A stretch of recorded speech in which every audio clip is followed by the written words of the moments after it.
अस्सलाम वालेकुम। तो जी कैसे हैं आप सब? मैं बिल्कुल ठीक। और जी बस पहले तो मैं आप सबका शुक्रिया अदा करूँगी कि आपने मेरी प्रीवियस वीडियो में बहुत अच्छे कमेंट्स किए और मेरी और स्वीटी की, मोहसिन की पेन को समझा, और आपने हमारे साथ ही आवाज़ उठाई कि किसी की भी माँ पे किसी को बात करने का कोई हक़ नहीं है।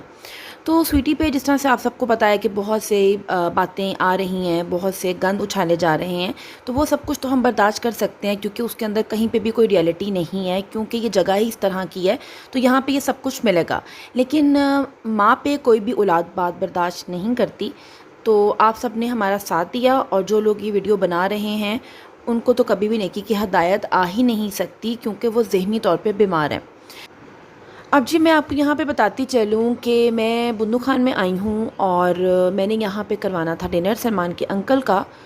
तो मैंने बस यहीं पे ही टेबल बुक करवा दी थी, और यही सोचा कि आज कुछ डिफरेंट हो जाए, क्योंकि बहुत गर्मी होने की वजह से किचन में टाइम नहीं दिया जा रहा। तो बुंदू खान का खाना बहुत अच्छा है, इनकी लिविंग बहुत अच्छी है, आप देख ही रहे होंगे, इनकी सर्विंग बहुत अच्छी है। बस जी मैं यहाँ पे कर रही हूँ अपने गेस्ट का वेट, क्योंकि मुझे लगी है बहुत भूख।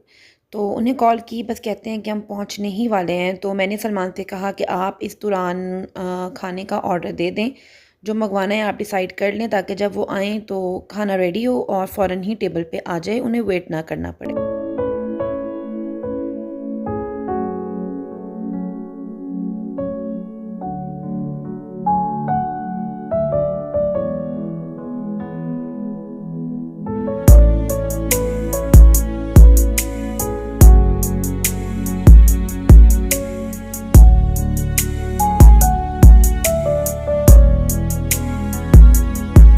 हमारी अधूरी कहानी,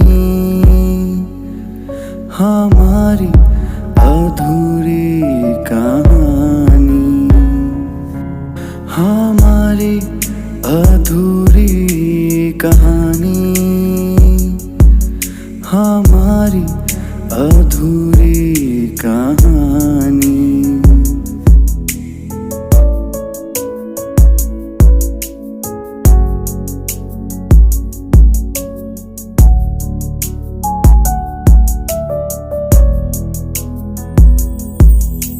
करें तो फिर क्या करें,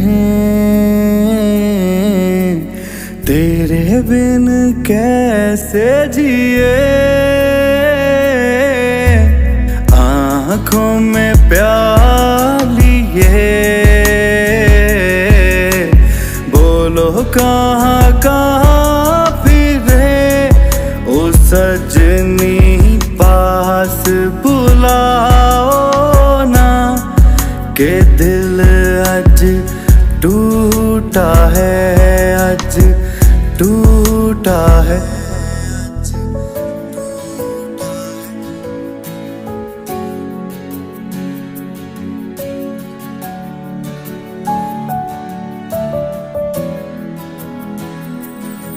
दूर होकर भी दूर क्यों नहीं हो, पास हो लेकिन पास क्यों नहीं हो। तन्हा तन्हा समा, महकी महकी हवा, कह रहा है जहां जो। सुनो ना, दिल ने तुमको चुन लिया है।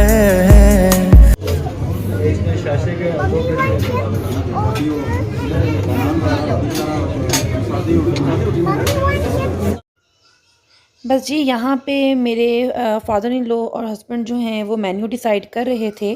तो वीडियो बनाते दौरान मुझे सलमान बुला रहे थे कि यहाँ पे आओ और आके फ़ाइनल करो। तो फ़ाइनल मैंने ही करना होता है कि क्या मंगवाना है। बस मैंने चाइनीज़ ऑर्डर कर दिया था, मटन कर दिया था, चिकन कर दिया था।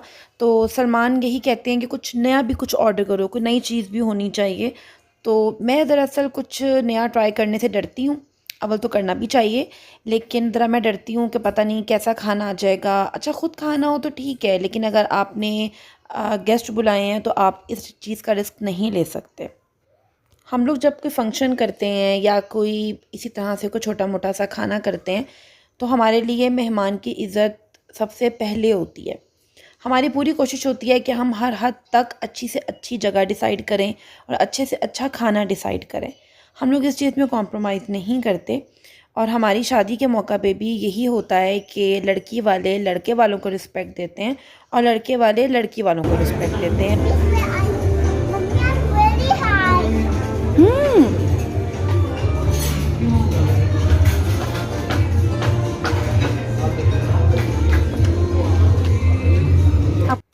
हमारे यहाँ पे शादी के मौका पे वीआईपी टेबल लगाई जाती है, जिसमें लड़की वालों ने लड़के वालों के लिए एक सेटअप अलग से बनाया होता है।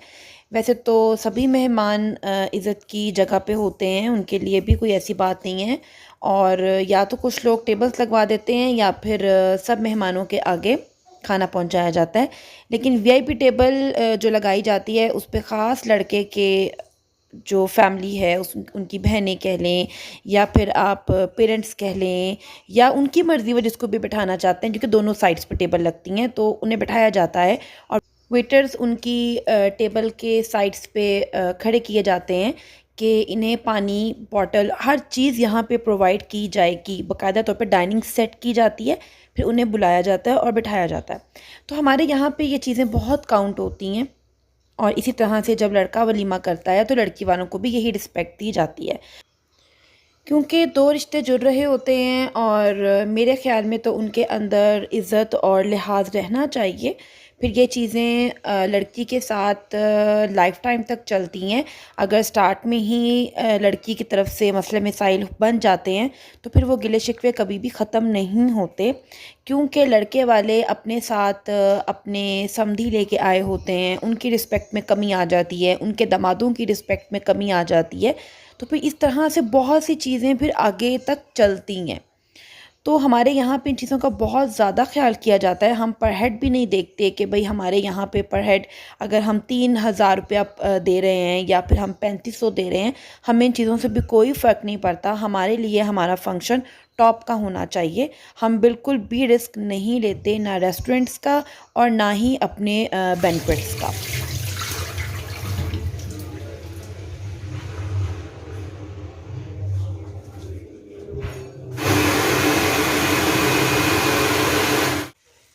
मेरी शादी के मौका पर भी जब तैयारियां चल रही थीं तो सबसे पहले मेरे पापा को यही टेंशन थी कि मैंने जहाँ पे फंक्शन करना है मैं उस चीज़ पे ज़्यादा फोकस रखूँ, खाने पे ज़्यादा फोकस रखूँ, खाना टेस्ट कर लूँ, मैं उनकी जगह देख लूँ, कोई कमी पेशी ना हो जाए। तो हम यही कहते थे कि पापा वो तो बात अभी दूर की है। तो पापा ये बात करते थे, चीज़ें इंसान ज़िंदगी भर ले लेता है, लेकिन जो आपकी बारात का खाना होता है वो पूरी ज़िंदगी के लिए लोगों को याद रह जाता है। तो मैं इसमें कोई रिस्क नहीं ले सकता। तो कुछ पेरेंट्स होते हैं वो इन चीज़ों को बहुत लाइट लेते हैं, बस उनको उस दौरान अपनी पिक्चर्स की पड़ी होती है, अपनी वीडियोस की पड़ी होती है। वो ये नहीं देख पा रहे होते कि रिस्पेक्ट देनी बहुत ज़रूरी है। हमारी बेटी के ससुराल वाले ये बन जाते हैं और हम लोगों ने अपना अरेंजमेंट कंप्लीट रखना है, अपनी टेबल्स की काउंटिंग कंप्लीट रखनी है, अपनी चेयर्स कंप्लीट रखनी है। तो वो बहुत सी कुछ लोग गलतियां कर जाते हैं, लेकिन नो प्रॉब्लम, इग्नोर भी की जा सकती हैं ये बातें, कोई ऐसी बात नहीं है। लेकिन फिर वही बात आ जाती है कि कुछ लोग नहीं भूलते इन बातों को और फिर ये बातें चलती चली जाती हैं। मेरे ख़्याल में तो एक दूसरे की बात को दरगुज़र करना चाहिए और नए रिश्तों के अंदर बिल्कुल भी मसले मसाइलों को नहीं बनाना चाहिए, क्योंकि जिस रिश्ते के अंदर गिला शिकवा आ जाता है फिर वहाँ पे वो बात नहीं रहती। और रिश्तों के अंदर मेरी नज़र में गिला और शिकवा नहीं होना चाहिए, वरना फिर वो मसले पूरी ज़िंदगी तक चलते हैं। तो जी बस अब यहाँ पे हम लोग घर की तरफ जा रहे हैं।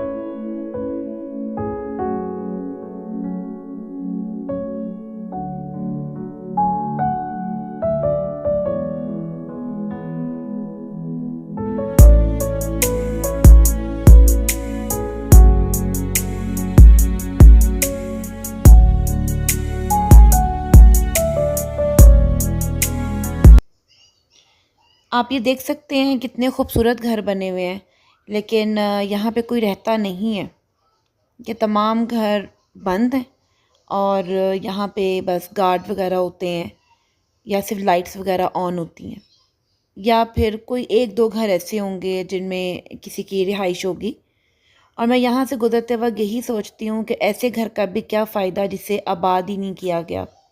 लोग बनाते हैं और बनाने के बाद बाहर के मुल्क में चले जाते हैं। यहाँ पे इतनी प्रॉपर्टी होती है या कोई मसले मिसाइल होते हैं जिसकी वजह से वो रह ही नहीं पा रहे होते।